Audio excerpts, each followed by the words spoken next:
नमस्कार दोस्तों, स्वागत है आपका स्टडी क्यूआर चैनल पर। आज हम एथिक्स के लेक्चर की सीरीज स्टार्ट करने जा रहे हैं, जिसमें हम एथिक्स के नॉर्मल कॉन्सेप्ट के बारे में पढ़ेंगे। एथिक्स को पढ़ते वक्त सबसे पहला प्रश्न दिमाग में ये आता है कि हमें एथिक्स को क्यों पढ़ना चाहिए। तो मैं आपको बता दूं, एथिक्स संघ लोक सेवा आयोग की परीक्षा यूपीएससी जिसे बोलते हैं, उसमें मेंस फॉर इंटरव्यू में बहुत ही क्रूशियल रोल निभाता है। जैसे कि और जितनी भी किसी भी स्टेट की पीसीएस की एग्ज़ाम होती हैं, सिविल सर्विसेज की, उनमें भी एथिक्स का उतना ही रोल है। और दूसरी बात, एथिक्स को पढ़ने के लिए एथिक्स का सबसे बड़ा लाभ है लाइफ में। जैसे कि लाइफ में कोई भी डिलेमा होता है, मतलब कोई भी दुविधा होती है, तो हम एथिक्स से उसमें डिसीजन लेने में बहुत ही आसानी होती है। फॉर एग्जांपल कि जैसे कि कभी भी कोई भी किन्हीं भी दो मूल्यों में टकराव होता है, जैसे कि ईमानदारी व सत्यनिष्ठा में। जैसे कि कई बार कोई भी एग्जांपल हमारे सामने आ जाए, मतलब कि मुझे इन दो मूल्यों में से कौन सा मूल्य चुनना चाहिए, मुझे अनुशासन वाला मूल्य चुनना चाहिए या स्वावलंबन वाला, मतलब किन्हीं भी दो मूल्यों में आप टकराव की स्थिति में हम एथिक्स से निर्णय लेने में हमें आसानी होती है। और भी कई जगह एथिक्स बहुत ज़्यादा फायदेमंद रहता है, जैसे कि मेरा सोसाइटी में क्या रोल है और मुझे नैतिक क्यों रहना चाहिए, मैं एथिकल क्यों रहूं, और मेरे एथिकल रहने से सोसाइटी को क्या फ़ायदा है। ठीक है, अब आगे हम एथिक्स के अप्रोच की बात करते हैं कि हमें एथिक्स को पढ़ने के लिए हमारा दृष्टिकोण, हमारा नज़रिया क्या होना चाहिए। ठीक है, तो सबसे पहले मैं बता दूं, एथिक्स को पढ़ते समय आपके दिमाग में मूल्य तटस्थता, वैल्यू न्यूट्रलिटी बहुत अच्छी तरीके से होनी चाहिए। अब प्रश्न आता है कि वैल्यू न्यूट्रलिटी, मूल्य तटस्थता क्या है। मूल्य तटस्थता मतलब मेरे निष्कर्ष पर मूल्य की प्रक्रिया मेरे बचपन के मूल्यों से प्रभावित नहीं होंगे। मतलब जो मुझे सिखाया गया है उससे मेरे डिसीजन मेकिंग पर कोई भी इफेक्ट नहीं पड़ेगा। मैं तटस्थ रूप से जो भी सिचुएशन होगी उसके अनुसार डिसीजन लूँगा। नेक्स्ट आता है रीजनिंग माइंड, तार्किक मस्तिष्क। मतलब किसी भी डिसीजन को लेते समय मैं अंध प्रथा या पुरानी प्रथा चली आ रही है उनका उपयोग नहीं करूँगा। अपने तर्क के आधार पर जो भी निर्णय आएगा उस निर्णय को लूँगा। ठीक है, अब तीसरा आता है बैलेंसिंग माइंड, संतुलित दिमाग। मतलब किसी भी निर्णय के लिए हावी नहीं होना है, उस पर बहुत ही सोच विचार कर और अच्छी तरह से विचार करके उस पर निर्णय लेना है। ठीक है, अब आगे चलते हैं। लास्ट है कॉन्टिनम अप्रोच, सातत्य दृष्टिकोण। मतलब कुल मिला के, जैसे कि कई बार हमारा दृष्टिकोण होता है किसी भी व्यक्ति के प्रति कि यह अच्छा है, दूसरा दृष्टिकोण होता है कि वह बुरा है। लेकिन संसार में ऐसी कोई चीज़ है ही नहीं कि जो 100% अच्छी है या 100% बुरी है। मतलब बीच का दृष्टिकोण होता है, मतलब कि वह कुछ अनुपात में अच्छा है, 60% वह अच्छा है, 40% उसमें कुछ अवोड़ है, वह 80% अच्छा है, उसमें 20% कुछ अवोड़ है। मतलब कॉन्टिनम अप्रोच होनी चाहिए सातत्य दृष्टिकोण वाली। ठीक है, अब एक टर्मिनोलॉजी है जो आप अपने दिमाग में बिठा लो हमेशा एथिक्स को पढ़ते टाइम, इसे बोलते हैं डाइकोटमी, द्वैध। मतलब जब भी हम एथिक्स को पढ़ें तो हमेशा किसी भी निर्णय को, किसी भी विश्लेषण को हमेशा दो हिस्सों में बांट कर देखें। अब नेक्स्ट बात करता हूँ मैं एथिक्स के सिलेबस की, कि एथिक्स का सिलेबस क्या है। ठीक है,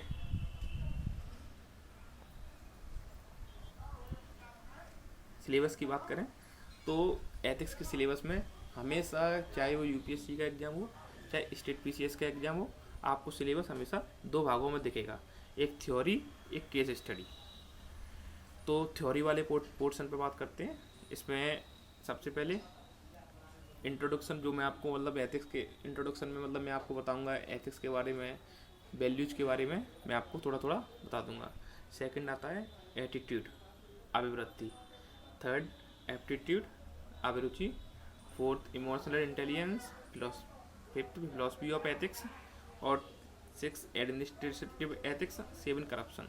अभी मैं आपको थोड़ी थोड़ी डिटेल इन टॉपिक्स के बारे में दे दूंगा, क्योंकि ये इंट्रोडक्शन वीडियो है और इसमें मैं केवल आपको इन टॉपिक्स के बारे में जनरली जानकारी दूंगा, और लेक्चर सेकंड से नॉर्मल कॉन्सेप्ट में स्टार्ट कर दूंगा। केस स्टडी सबसे ज़्यादा एथिक्स में क्रूशियल रोल निभाती है, क्योंकि half of the paper case study का ही होता है, ठीक है।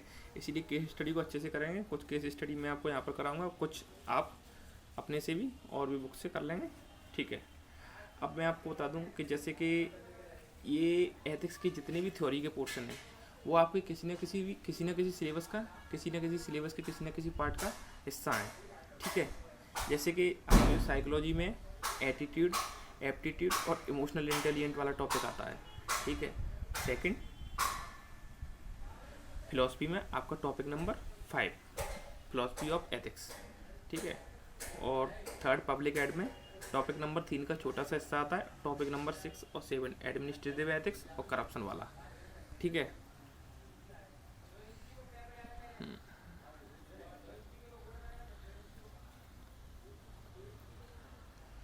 और सोशोलॉजी में टॉपिक नंबर 1 का सब टॉपिक आता है, और दूसरा एक इसमें टॉपिक है मूल्य विकसित करने में परिवार समाज की भूमिका, ये भी आपका इसी के अंदर आता है, ठीक है। ओके, अब मैं क्या करूँगा, मैं आपको ये जो एटीट्यूड है, एटीट्यूड, एप्टीट्यूड, इमोशनल इंटेलिजेंस, इनके बारे में थोड़ा थोड़ा बताता चलूँगा कि ये क्या है, जिससे कि आपको नेक्स्ट वीडियो में इनको कुछ देखने में कोई दिक्कत ना हो, ठीक है। तो मैं स्टार्ट करता हूँ, थोड़ा सा आपको बेसिक जानकारी दे देता हूँ। सबसे पहले मैं बात करता हूँ एटीट्यूड की। एटीट्यूड आप लोगों की भाषा में एटीट्यूड क्या होता है? आप लोग कहेंगे कि जैसे कि कभी कोई कुछ भी थोड़ा घमंड सा दिखाने लगता है तो आप कहेंगे बड़ा एटीट्यूड दिखा रहा है, मतलब बदतमीज है। लेकिन एथिक्स की भाषा में ये एटीट्यूड का अर्थ बिल्कुल भी नहीं होता है। एथिक्स में एटीट्यूड का अर्थ है उसका रुझान, उसकी रुचि, वह किसी व्यक्ति, वस्तु, भाव के प्रति रुझान, चाहे वो नकारात्मक हो चाहे वो सकारात्मक हो, वही एटीट्यूड है। एथिक्स के नजरिए में वही अभिवृत्ति है, ठीक है। जैसे कि फॉर एग्जाम्पल मैं ले लूँ, जैसे कि मेरा खेलने के प्रति अधिक रुझान हो सकता है, किसी भी चीज़ के ऊपर, किसी व्यक्ति पर, किसी वस्तु के प्रति। मेरा बिल्डिंग डिजाइनिंग के प्रति अधिक एटीट्यूड है, अधिक रुझान हो सकता है बिल्डिंग देखने के प्रति, ठीक है। और दोनों तरह के एटीट्यूड हो सकते हैं, ठीक है। अब बात करते हैं एप्टीट्यूड की, अभिरुचि, प्रतिभा। यह प्रतिभा तो आपको खैर पता ही होगा, यह हमेशा जन्मजात होती है, क्योंकि प्रतिभा आप किसी के अंदर डेवलप नहीं कर सकते। प्रतिभा हर आदमी अपनी तरह अलग प्रतिभा लेके पैदा होता है, ठीक है, जन्मजात होती है प्रतिभा। और प्रतिभा को सबसे बड़ी बात है प्रतिभा को प्रशिक्षण मिलना। अगर प्रतिभा को ट्रेनिंग नहीं दी जाती है तो कुछ भी नहीं है। जैसे कि कोई एक गांव का लड़का है, फॉर एग्जांपल आप ले लो, और वो बहुत अच्छा क्रिकेट खेलता है, ठीक है, बहुत शानदार क्रिकेट खेलता है, लेकिन उसे किसी ने अच्छी एकेडमी में ट्रेनिंग नहीं दिलवाई, तो उसकी जो प्रतिभा है ना वो गांव में ही ख़त्म हो जाती है। और ऐसा आपने भी देखा होगा, कई टैलेंटेड लड़के आपने देखे होंगे, लेकिन उन्हें उचित राइट टाइम पर राइट ट्रेनिंग नहीं मिल पाती। इसीलिए कहते हैं प्रतिभा को प्रशिक्षण की आवश्यकता है। जैसे विराट कोहली है, उसके अंदर प्रतिभा थी और उसे सही टाइम पर सही उसमें एकेडमी में दाखिला भी मिल गया, तो आज वो चमत्कार कर रहा है। अब अगला आते हैं वैल्यू, मूल्य, ठीक है। मूल्य जैसे कि मैं कहूँगा कि मैं ईमानदारी से समझौता नहीं कर सकता, तो ये मेरा ईमानदारी क्या है? ईमानदारी मेरा मूल्य है। ऐसे बहुत सारे मूल्य होते हैं, सहिष्णुता, पंचुअलिटी, जिनके लिए सैक्रिफाइस, जिनके लिए हम बलिदान करने को तैयार रहते हैं। मतलब किसी भी हद तक जा सकते हैं उन चीज़ों के लिए, ठीक है। ईमानदारी, आत्मसम्मान, ये सब मूल्यों के अंतर्गत ही आते हैं। अब अगला है इमोशनल इंटेलिजेंस, ठीक है। सबसे पहले बताओ मुझे इंटेलिजेंस से आप क्या समझते हैं? तो सबसे पहले आपके दिमाग में आएगा इंटेलिजेंस, समझदार, बहुत समझदार, ठीक है। और इमोशनल इंटेलिजेंस मतलब भावनाओं में समझदारी, मतलब आप किसी सामने वाले को कितना अच्छी तरह पढ़ पाते हैं। जैसे कि फॉर एग्जांपल आप सर्विस में हैं, आपके सामने कोई व्यक्ति आता है रोता हुआ कि मेरे पर्स गिर गया और मेरे पर्स में कम से कम 2 लाख रुपए थे और किसी ने ले लिए और मुझे मुआवजा दिलवाओ, या फिर आप चलो, तो आप में अगर भावनात्मक समझदारी होगी, इमोशनल इंटेलिजेंस, तो आप एकदम से पकड़ लेंगे और आप उस स्थिति की उस व्यक्ति की जगह अपने आप को रख कर देखेंगे और उसकी उसको उचित सहायता करेंगे जो भी आपसे हो सकेगा सब उसके अंदर। और लास्ट है कॉन्साइंस, अंतरात्मा। जैसे कि कई बार आप किसी गलत काम को करने के लिए जाते हैं, लेकिन फिर आप अचानक से आपके दिमाग में एक कोना होता है, ठीक है, फिर आप लौट कर आते हैं और आपसे पूछते हैं कि भाई क्यों नहीं किया वो काम।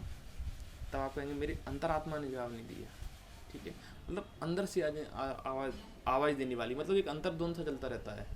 और आपकी कॉन्साइंस जितनी मजबूत होगी ना, आप उतने ही अपने मूल्यों के प्रति दृढ़ रहेंगे, ठीक है। आगे चलते हैं। इमोशनल इंटेलिजेंस, इमोशंस को संभालने की क्षमता व समझदारी, अपने के भी और दूसरों को भी, ठीक है। ये इमोशनल इंटेलिजेंस है और कॉन्सेंस का ही मैंने बता दिया आपको, ठीक है। अब मैं आपको थोड़ा सा बता देता हूँ फिलॉसफी में कि हम एथिक्स फिलॉसफी की कौन सी शाखा है, ठीक है। फिलॉसफी में हमेशा 3 शाखाएं होती हैं, ज्ञान मीमांसा, तत्व मीमांसा, नीति मीमांसा। ज्ञान मीमांसा का अर्थ है प्राप्त किया गया ज्ञान प्रामाणिक है या नहीं, मतलब जो भी ज्ञान आपने प्राप्त किया है वो सर्टिफाइड है, मतलब आप उसको बता सकें कि हाँ मैंने ये ज्ञान प्राप्त किया है, ठीक है। मतलब आप उसको तुरंत प्रमाण दे दें कि मतलब मैंने ये ज्ञान प्राप्त किया और ये मेरे पास इसका प्रमाण है, ठीक है। तत्व मीमांसा में आता है भौतिक जगत से परे प्रश्न, मतलब आप उन प्रश्नों को इस दुनिया से आप उनका उत्तर नहीं ले सकते। जैसे कि ईश्वर है, आत्मा है, जगत है, इनके हर आदमी के पास एक अलग अलग आंसर होता है, क्योंकि ये इस दुनिया में इन प्रश्नों का कोई उत्तर है ही नहीं। जनरली तो बात ये है, हर आदमी अपने तरीके से एक व्याख्या करता है और हम उसी व्याख्या से थोड़ा बहुत अपना अंदाज़ा लगा लेते हैं जो हमें जिसकी व्याख्या हमें समझ में आती है। लास्ट है नीति मीमांसा, ठीक है। नीति मीमांसा जिसे को हम पढ़ने वाले हैं एथिक्स, ठीक है। इसमें इसके दो पार्ट होते हैं। जैसे कि सबसे पहला हमारे जीवन का उद्देश्य क्या है और प्राप्ति के साधन क्या हैं। जीवन का उद्देश्य क्या है, मतलब हमें जीवन में क्या पाना है और उस चीज़ को हम कैसे प्राप्त कर सकते हैं, ठीक है। जैसे कि मुझे एथिक्स का सबसे बड़ा काम, जैसे कि मैं चाहता हूँ कि मुझे ईमानदार व्यक्ति बनना है, ठीक है। ये मेरे जीवन का उद्देश्य हो गया। लेकिन प्राप्ति के साधन, अब एथिक्स मुझे बताया कि मैं एक ईमानदार व्यक्ति किस तरह बन सकता हूँ, ठीक है।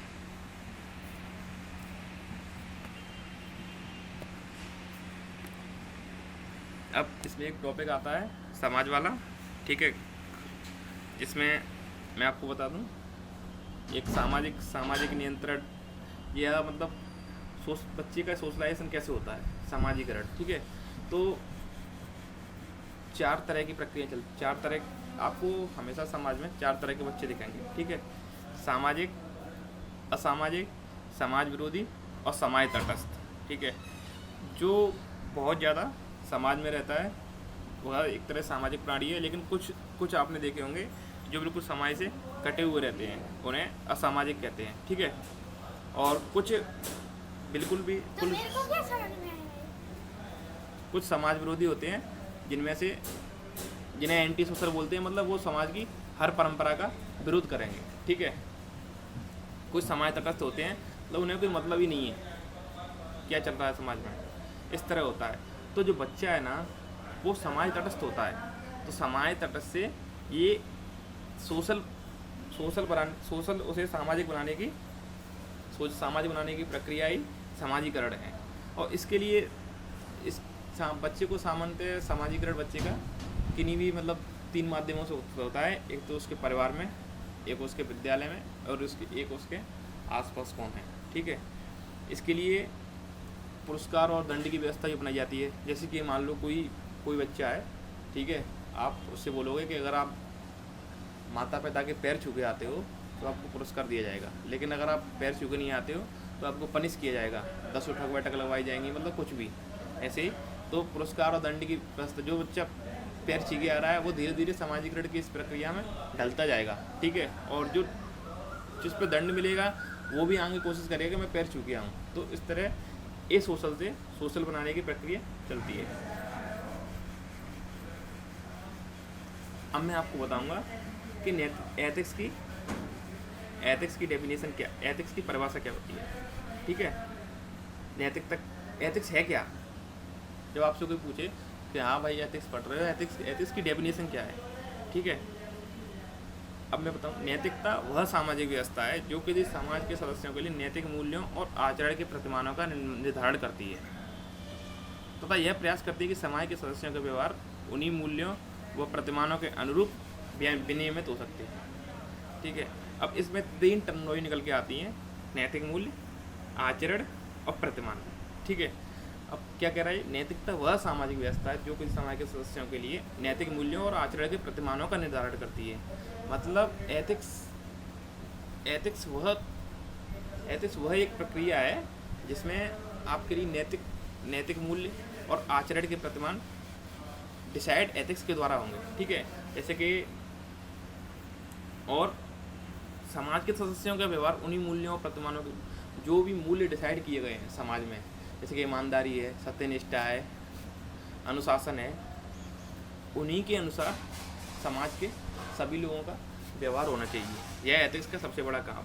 अब इसमें तीन कीवर्ड आते हैं, नैतिक मूल्य, आचरण और प्रतिमान। नैतिक मूल्य तो मैंने आपको बता ही दिए, एक तरह के आदर्श होते हैं, मतलब और उन्हें पाने के लिए निरंतर हम प्रयासरत रहते हैं और कुछ मूल्य हमने अपने अंदर समाहित भी कर लिए हैं, ठीक है। और आचरण, जब कोई व्यक्ति बार बार किसी कार्य को दोहराता है तो वही उसका आचरण कहलाता है। आचरण अच्छा भी हो सकता है, बुरा भी हो सकता है, ठीक है। प्रतिमान मतलब समाज द्वारा कुछ व्यवस्थाएं निर्धारित की गई हैं, ठीक है। तो मतलब कुछ इस तरह का निर्धारित किया गया है मतलब आपको केवल उन्हीं चीज़ों पर खरे उतरना है, तो इस तरह की व्यवस्थाओं को प्रतिमान कहते हैं, ठीक है। कुछ भी 4 पॉइंट रख दिए, मतलब कि आपको इन्हीं के अनुसार अपना आचरण करना है, तो इस तरह का प्रतिमान कहलाता है, ठीक है। अब मैं आपको आज का ये लास्ट टॉपिक है, एथिक्स और मोरालिटी में अंतर, ठीक है।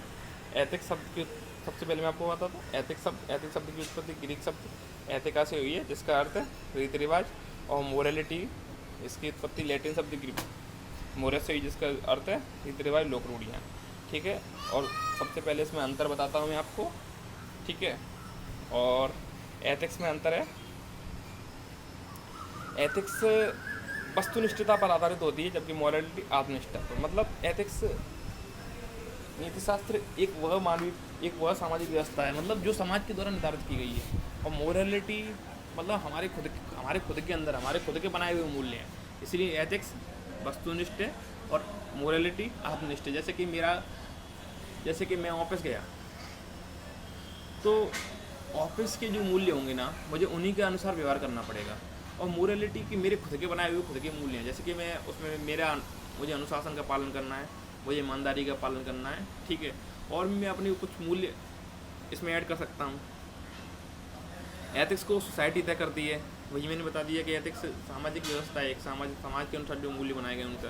और मोरालिटी व्यक्ति खुद तय करता है कि मुझे किन मूल्यों को अपने पास रखना है, किन मूल्यों को छोड़ देना है, ठीक है।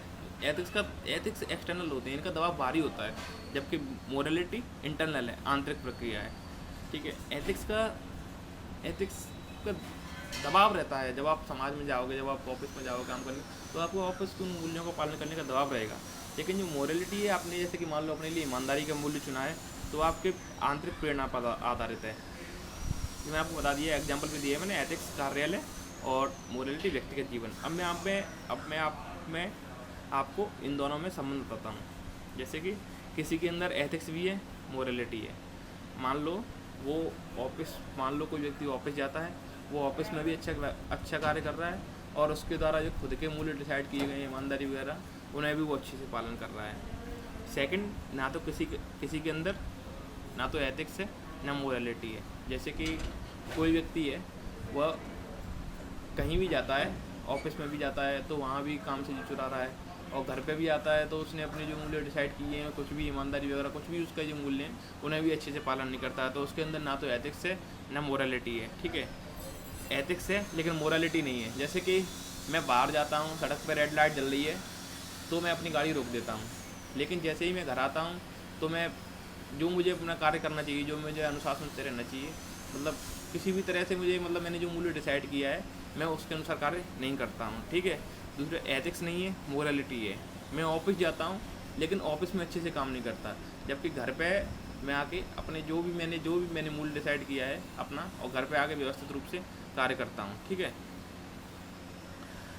तो दोस्तों आज के लेक्चर में इतना ही था, और अगर लेक्चर आपको पसंद आया है तो लाइक करें, शेयर करें, सब्सक्राइब करें, और आगे भी इस तरह के वीडियो आती रहेंगे, कॉन्सेप्ट आते रहेंगे। ये फर्स्ट वीडियो है, और जो भी आपको सुझाव देना है कि इसमें क्या सुधार किया जाए वो आप नीचे कमेंट बॉक्स में बता सकते हैं, और भी सुधार करने की कोशिश की जाएगी। थैंक यू, धन्यवाद।